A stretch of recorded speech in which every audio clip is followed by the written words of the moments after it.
हर्षित landmark, सपनों का घर जैसा आप चाहते हैं हम बनाते हैं। 1, 2 एवं 3 BHK ready position flats. Call 9827।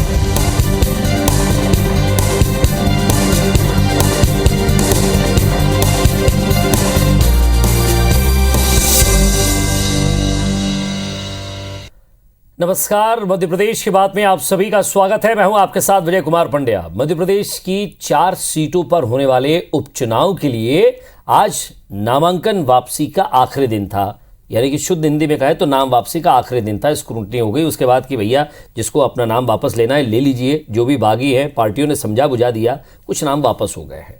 साथ ही खंडवा लोकसभा समेत रेगांव, पृथ्वीपुर और जोबट, यहां उम्मीदवारों की तस्वीर भी साफ हो गई। अब कुल 48 प्रत्याशी मैदान में हैं, जिनकी किस्मत का फैसला 30 अक्टूबर को जनता करेगी। वहीं बागी नेताओं के नाम वापसी के बाद बीजेपी और कांग्रेस थोड़ी राहत की सांस जरूर ले रही है कि भैया बागी वापस हो गए, और खास तौर पर सत्तारूढ़ बीजेपी। लेकिन सवाल यही है कि क्या नाम वापस लेने वाले नेता अब पार्टी के लिए खुलकर प्रचार करेंगे, जाएंगे वापस?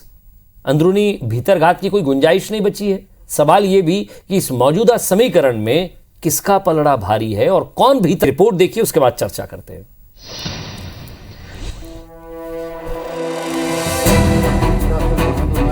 नामांकन वापसी के बाद खंडवा लोकसभा और 3 विधानसभा सीटों पर होने वाले उपचुनाव के लिए तस्वीर पूरी तरह साफ हो गई है।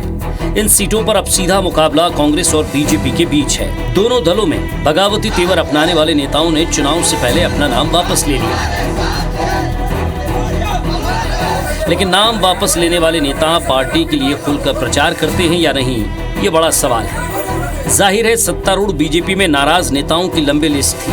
खासकर रेगांव विधानसभा सीट में बीजेपी को बागरी परिवार ने बड़ी राहत दी है। नामांकन फॉर्म खरीदने वाले पुष्पराज बागरी और वंदना बागरी ने नाम वापस ले लिया है। हालांकि फॉर्म वापसी के दौरान वंदना भावुक नजर आई। वहीं पृथ्वीपुर सीट पर सपा से पूर्व विधायक डॉक्टर शिशुपाल सिंह यादव को टिकट देने से स्थानीय बीजेपी कार्यकर्ता खुश नहीं है। यही हाल जोबट में है। यहां कांग्रेस से आई पूर्व मंत्री सुलोचना रावत को टिकट देने के विरोध में कई पदाधिकारियों ने इस्तीफे की पेशकश कर दी थी। वहीं खंडवा लोकसभा सीट पर पूर्व सांसद नंद कुमार सिंह चौहान के बेटे हर्षवर्धन सिंह टिकट नहीं मिलने के बाद अंडरग्राउंड ही है। हालांकि नाराजगी की खबरों को बीजेपी सिरे से खारिज कर रही है। देखिए, भारतीय जनता पार्टी में कोई असंतोष नहीं है। भारतीय जनता पार्टी के सभी, देखिए, कार्यकर्ता होने के नाते से सबके मन की इच्छा होती है। राजनीति में आने आता है आदमी, चुनाव लड़ने की हर किसी की इच्छा होती है, लेकिन हमारे यहाँ पद्धति है, सिस्टम है। दूसरी ओर कांग्रेस में बगावती सुर कम सुनाई देते हैं। हालांकि जोबट सीट पर महेश पटेल को उम्मीदवार बनाने के बाद पूर्व विधायक कलावती भूरिया के भतीजे दीपक भूरिया ने निर्दलीय नामांकन किया था। दीपक ने नामांकन वापस तो ले लिया है, पर उसके बाद भी नाराजगी की खबरें हैं। 4 बार एक विधानसभा के कार्यकर्ताओं की अलग अलग बैठकें ले ली। माइक्रो लेवल पे हमने बूथ कमेटियां बना के उनको सौंप दिए कि आप इतने वोटर तक आपकी जवाबदारी, इतने वोटर तक आपकी जवाबदारी। तो हम दमोह पैटर्न पे चुनाव लड़ रहे हैं। वैसे तो मध्य प्रदेश में उपचुनाव की इस जंग में बीजेपी और कांग्रेस के अलावा त्रिकोणीय संघर्ष भी आमतौर पर कम ही देखने को मिलता है। पर दावेदारों की नाराजगी ने 4 सीटों में होने वाले उपचुनाव को दिलचस्प कर दिया है। ये तो तय है कि नाम वापसी के बाद बागी नेता अब खुलकर विरोध नहीं करेंगे, लेकिन क्या अंदरूनी बगावत से भीतरघात का खतरा अभी भी बना हुआ है, ये बड़ा सवाल है। और सवाल ये भी कि नामांकन वापसी के बाद बीजेपी या कांग्रेस उपचुनाव में किसका पलड़ा भारी है। सुधीर दंडोतिया, IBC 24, भोपाल। तो इस पूरी कथा से आप उपचुनाव की राजनीतिक व्यथा भी समझ गए होंगे कि किस पार्टी के लिए क्या मुश्किलें हैं, बीजेपी के लिए कहां मुश्किल है, कांग्रेस के लिए कहां है। हालांकि खुलकर नहीं कहते हैं, लेकिन बागियों को मना तो लिया गया है। जिन लोगों को टिकट नहीं मिला था, चाहे वो खंडवा हो, चाहे वो रेगांव हो, जोबट हो, पृथ्वीपुर हो, बीजेपी और कांग्रेस के कुछ ऐसे लोग थे जिनको टिकट नहीं मिला था, उन्होंने फिर भी निर्दलीय उम्मीदवार का पर्चा भर दिया। आज पर्चा नाम वहां वापसी की आखिरी तारीख थी, उन्होंने नाम वापस ले लिया। लेकिन ये लोग जिन्होंने नाम वापस लिया है, जिनके आंसू छलके हैं, जिन्होंने पार्टी के सामने बगावत पेश की थी, पार्टी ने बाद में समझा तो लिया, लेकिन क्या ये लोग घर घर जाएंगे, कहेंगे कि हमें तो टिकट नहीं मिला साहब, ये हमारा साथी है, इसको टिकट मिला, इसको वोट दीजिए? ये कर पाएंगे क्या? और अगर नहीं भी कर पाए तो हंस के जो चेहरा सामने जाएगा जनता के, और पीछे से जो भीतरघात होता है, जो कि दमों में देखने को मिला था बीजेपी को, वैसा तो नहीं होगा। क्योंकि कांग्रेस हमेशा कहती आई कि हम तो दमो पैटर्न पर चुनाव लड़ेंगे। जरा बातचीत करते हैं भूपेंद्र गुप्ता साहब, कांग्रेस प्रवक्ता, प्रखर वक्ता, राजनीतिक विचारक भी, आशीष अग्रवाल साहब बीजेपी के एक ऐसे वक्ता हैं जो बहुत ही साफ गोई से अपनी बात रखना जानते हैं। आप दोनों का स्वागत। सबसे पहले मैं आशीष अग्रवाल जी, मुश्किलें कम नहीं हुई हैं, थोड़े से रोड़े जरूर हटे हैं रास्ते से, पर लग रहा है कि मुश्किल कम हो चुकी है।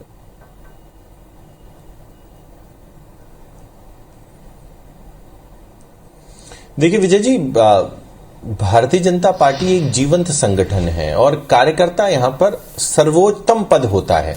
तो जिन पेड़ों की जड़ें मजबूत होती हैं वे आंधी पानी बरसात में हिलते गिरते नहीं है। तो ये तो परंपरा कांग्रेस के साथ है। हमने तो पहले ही कह दिया था कि नामांकन वापसी की तिथि आ जाने दीजिए।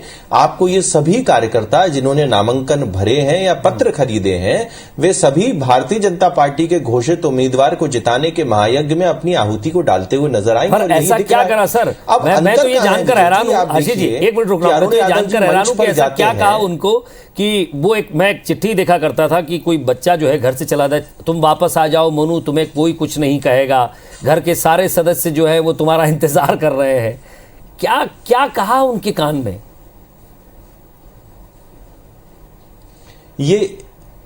ये उस मोनू का घर के प्रति प्रेम और समर्पण का भाव है। हमारे कार्यकर्ता का विचारधारा के प्रति समर्पण और अधिष्ठान के प्रति प्रेम है कि जो वो चाहकर भी नहीं कर सकता। मैं अंतर बता रहा था विजय जी। अंतर यह है कि अरुण यादव जिस मंच पर जाते हैं कहते हैं कि मेरी फसल को तो कोई और काट के ले गया, और वहीं पर अगर नंदू भैया के पुत्र जाते हैं तो वो कहते हैं हर्षवर्धन जी कि मेरे पिता का भविष्य भी जिस पार्टी ने तय किया वही मां रूपी पार्टी मेरा भी भविष्य तय करेगी। ये अंतर है। अर्चना चिटनिस जी जिनकी बात कर रही है वो बैठकों में बढ़ चढ़कर हिस्सा ले रही है और उस कार्यकर्ता को जिताने के लिए लगी हुई है। तो भारतीय जनता पार्टी में घोषित उम्मीदवार नहीं, हर कार्यकर्ता चुनाव लड़ता है, और कांग्रेस में उस कार्यकर्ता को छोड़ के जिसको इन्होंने टिकट दिया होता सब उसको हराने के लिए काम करते हैं। जैसे अभी इनके एक उम्मीदवार का टिकट आया, वो एक वीडियो आया, वो कह रहे थे कि अगली बार मुझे टिकट नहीं दिया तो जैसे इस बार चुनाव हरवाया वैसे दोबारा हरवाऊंगा।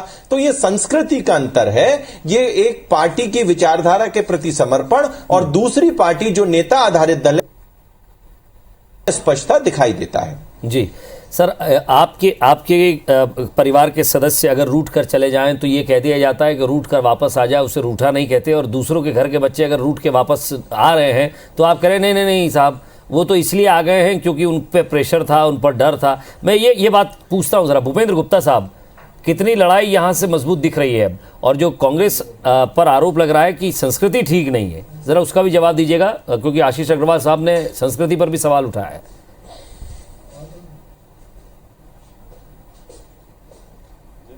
जो लोग संस्कृति विहीन हैं, जिनमें संस्कार जो है गाली गलौज के हैं, जो जिंदा लोगों के ऊपर गाड़ियां चढ़ा देते हैं और मार डालते हैं, जो लोग 10-10 फुट में जो है लोगों को गाड़ देते हैं, उनके मुंह से संस्कार और संस्कृति की बातें अच्छी नहीं लगती। ये कह रहे हैं कि बड़ी जीवंत पार्टी इनकी, दुनिया में पहली ऐसी जीवंत पार्टी है जो मिस कॉल से जो है जीवंत कनेक्शन कर लेती है और मिस कॉल से जो है विश्व की सबसे बड़ी पार्टी बन जाती। इसको कहने में इन्हें लाज भी नहीं आती, शर्म भी नहीं आती कि दुनिया में जो है लोग क्या कर रहे होंगे, हंस रहे होंगे। ये यहीं बैठे बैठे भोपाल में अभी बाइडन को भी हरा सकते हैं, वो चांद पे तिरंगा भी फहरा सकते हैं, और ये जो है अपना पार्टी का भी दुरंगा भी फहरा सकते हैं। तो इसमें कोई बात नहीं है। दूसरी बात मैं ये कहना चाहता हूँ कि अगर ये पार्टी जीवंत है, नहीं कुछ नहीं कर सकते। ये तो वो तो जमीन के रिजल्ट अलग हैं, बड़ बोलेपन के रिजल्ट अलग हैं। 200 पार, 600 पार, 1100 पार, यही तो करते रहते हैं जिंदगी में। इनके पास दूसरा कोई काम है क्या? तो ये जो है पार ही होते रहेंगे। अभी जिन लोगों ने फॉर्म विड्रॉ किया है रेगांव में, क्या सबको पता नहीं है कि उनके खिलाफ 144 का मुकदमा दर्ज किया और धमका के उनसे टिकट वापस करवाए गए, और वो रो रहे हैं, वहां पर आंसू बह रहे हैं उनके? क्या ये देख नहीं रही जनता? क्या ये जनता सब देख रही है? ये जीवंत पार्टी है, एकदम जीवंत, इतनी जीवंत कि मतलब आप करंट मार्च इसी पर मैं सवाल पूछ रहा हूँ भूपेंद्र गुप्ता साहब। आशीष अग्रवाल जी, भूपेंद्र गुप्ता साहब पूछ रहे हैं कि अगर वंदना बागरी ने टिकट वापस लिया तो रो क्यों रही थी? माफ कीजिएगा, टिकट नहीं, जब फॉर्म वापस लिया तो रो क्यों रही थी?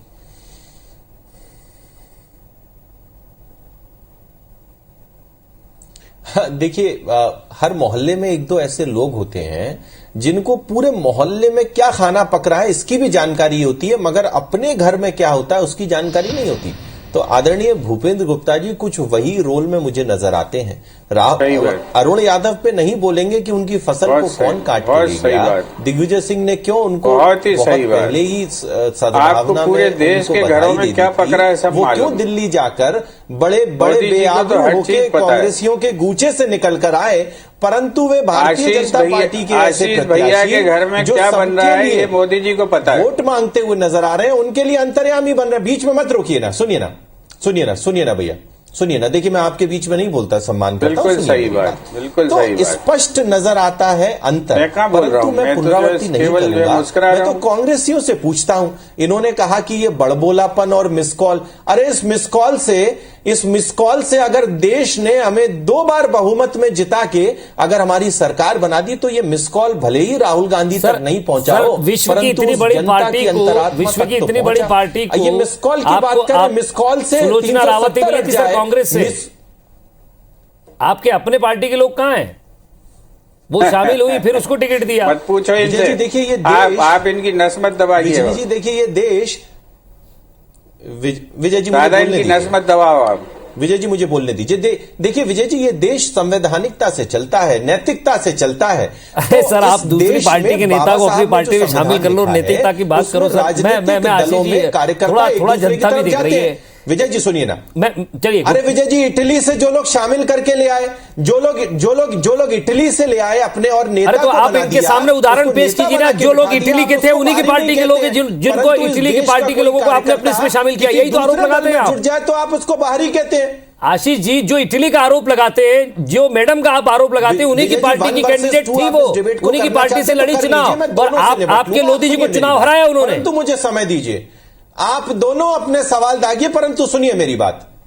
भूपेंद्र गुप्ता साहब तो कुछ बोल ही नहीं रहे। पूरा समय इन्हीं को दे दोगे तो बाकी लोग क्या करेंगे? पाठक जी, अरे आप तो इन्हीं को पूरा समय दे देंगे तो बाकी क्या बोलेंगे? जनता पार्टी में तो कोई आता ही नहीं। आ रहा हूं सर, आपके पास भी आ रहा हूं। चलिए आशीष अग्रवाल जी रुकिएगा, भूपेंद्र गुप्ता साहब का ये आरोप न लगा दे कि मैं आपकी तरफ से बोल रहा हूं। सर मैं तो आप ही के कुछ बिंदु रख रहा था। गुप्ता साहब दूसरे दल में जाएगा, आशीष जी भाई साहब थोड़ा रुकिए ना सर, आपको उससे चिढ़ होती है। आशीष जी, बिंदु रख रहे हैं। आशीष जी, गुप्ता साहब आपके पास पूरा 1 मिनट है, आराम से बोलिए। जो सिद्धू को लेके पंजाब में गए हैं, कन्हैया। आशीष जी, ऐसे डिबेट नहीं हो पाएगी, रुकिए ना सर। बुंदेलखंडी में एक कहावत है। आशीष जी, बोलने का मौका दीजिए ना उनको, सुनिए ना, फिर तो जवाब देंगे आप जैसा कुशल प्रवक्ता ये करे, समझ नहीं आता। रुकिए ना सर, मेरा निवेदन है आपसे। जी आप मुझे बोलने ही नहीं देंगे, आधे समय आप वो कह रहे हैं बोलने नहीं दे रहे हैं, आप बोले जा रहे हैं। जो रोकते रहे तो कैसे काम चलेगा? ठीक है सर, जनता भी देख रही है, किसको नहीं बोलने दे रहा हूं, उनको भी तो समझ दीजिए। आप इन्हीं पे डिबेट केंद्रित कर दें, ये तो जो है कपड़े फाड़ लेंगे अभी आखिरी तक। मेरा समय पूरा। चलिए गुप्ता साहब आप बोलेंगे, अगर आशीष जी आप नहीं रुकेंगे मैं फटर नीचे करवा दूंगा।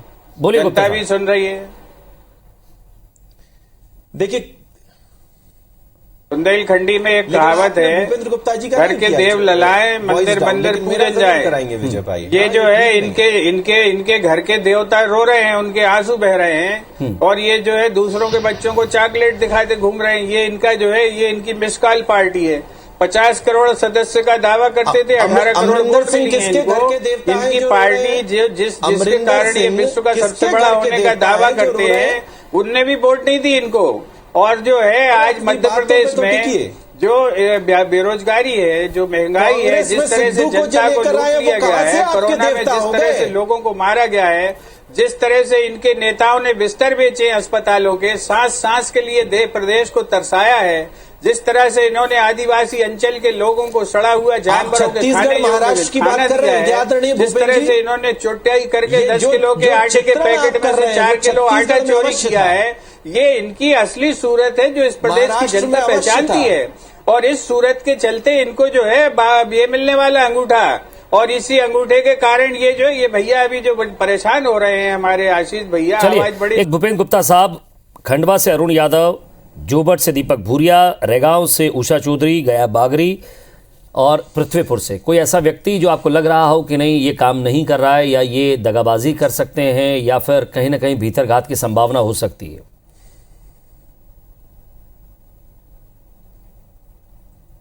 कांग्रेस में सारी संभावनाएं समाप्त हो चुकी हैं। जी ने अपना नाम वापस ले लिया है और बाकी जगह कोई ऐसी दिक्कत है नहीं। भारतीय जनता पार्टी को अपने विषय में सोचना है। मैं सिर्फ ये कहना चाहता हूं कि आज जो चुनाव के सवाल हैं, ये भारतीय जनता पार्टी से गाय संभलती नहीं है, उसको तो 150 फुट गहरी खाई में ढकेल रहे हैं गऊ माता को। तो सांडों के पीछे जो है बदीकरण करने के लिए जो है औजार लेके घूम रहे हैं। ये वो पार्टी है जिसको इस बात की शर्म नहीं है, बड़े हिंदुत्व के पुरोधा बनते हैं ये, कि नवरात्रि के दिनों में ये बैठ के करते हैं कि दारू की खपत कैसे बढ़ाई जाए। ये पार्टी जो है ये हिंदुत्व की ध्वजा लेके घूम रहे हैं। ये जो है सनातन धर्म के एकमात्र जो है ये टेंडर इन्हीं को मिला हुआ है। ये वो लोग हैं इस ढोंग और पाखंड की राजनीति को, कि चुनाव क्षेत्र में रहने वाली कन्याएं केवल कन्याएं हैं और बाकी मध्य प्रदेश में रेप हो रहे हैं उसकी इन्हें कोई फिक्र नहीं। चुनाव क्षेत्रों में कन्या का पूजन करेंगे, इससे बड़ा ढोंग, इससे बड़ा पाखंड और धर्म सत्ता को, आध्यात्मिकता को इससे बड़ा प्रदूषण करने वाले लोग कहीं पर आपको मिलेंगे क्या, जो अपनी जो है संस्कृति, अपनी परंपराओं को इस तरह से नष्ट करते हैं। ये भारतीय जनता पार्टी का चरित्र है और इस चरित्र को जनता बखूबी पहचान चुकी है कि ये घर के बच्चों को जो है लात मार के पड़ोस के बच्चों को चॉकलेट दिखाते हैं और इसीलिए वो रो रही हैं बागड़ी जी की बहू और उनका लड़का, इसीलिए उनकी आंखों में आंसू हैं। और ये तरलता आसान नहीं है, ये अपने आप में संप्रेषण कर रही है और ये संप्रेषण जो है, ये जो उधार के बच्चे लिए घूम रहे हैं हिये से लगा के, ये जो है ये उधार के बच्चे ही इस पार्टी को खत्म कर देंगे। ये तो बड़ा दावा करते थे, कैसे कपड़े उतार के डांस कर रहे हैं कि साहब कांग्रेस से मुक्त हो चुका भारत। अब जब कांग्रेस से मुक्त हो चुका है तो रोक रहे हो, आप अपनी पार्टी देखो ना भैया। क्या बागियों को मना लिया गया, पूरी तरह मान गए हैं, काम पूरी तरह कर रहे हैं, मंचों पर जाएंगे, नजर आएंगे, वोट पे तब्दील करेंगे?